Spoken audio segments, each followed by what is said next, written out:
पुण्यातील भोर तालुक्यामध्ये नसरापूरमध्ये एका 4 वर्षाच्या चिमुरडीवर अत्याचार करून हत्या करण्यात आली।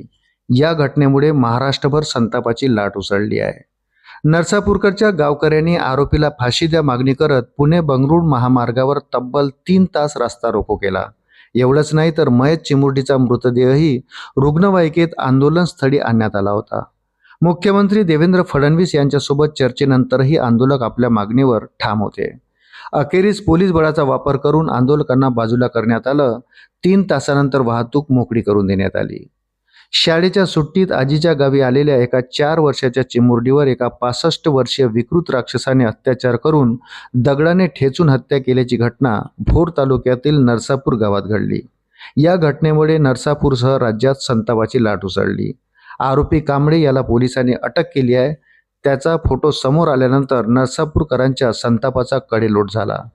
संध्याकाळी नरसापूरकर आणि स्थानिक नागरिकांनी पुणे बंगळुरू महामार्गावर आंदोलन सुरू केले।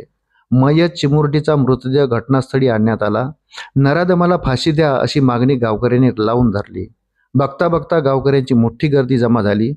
त्यामुळे महामार्गावर प्रचंड वाहतूक कोंडी झाली। चिमुकलीच्या न्यायासाठी अनेक जण रस्त्यावर उतरले। महामार्गावर आंदोलन सुरू झाल्यानंतर पोलीस आयुक्त अमितेश कुमार आणि इतर प्रशासकीय अधिकारी घटनास्थळी दाखल झाले। त्यांनी आंदोलकांची समजूत काढली। त्यावेळी मयत चिमुरडीच्या वडिलांशी मुख्यमंत्री देवेंद्र फडणवीस यांनी फोनवर संवाद साधला। आरोपीला फाशीची शिक्षा होईल, प्रकरणाचा खटला हा फास्ट ट्रॅक कोर्टात लढवला जाईल असं आश्वासन मुख्यमंत्र्यांनी दिलं। पण आंदोलक तरीही मागे हटायला तयार नव्हते। महामार्गावर सुरू असलेल्या आंदोलनामुळे मोठी वाहतूक कोंडी झाली होती।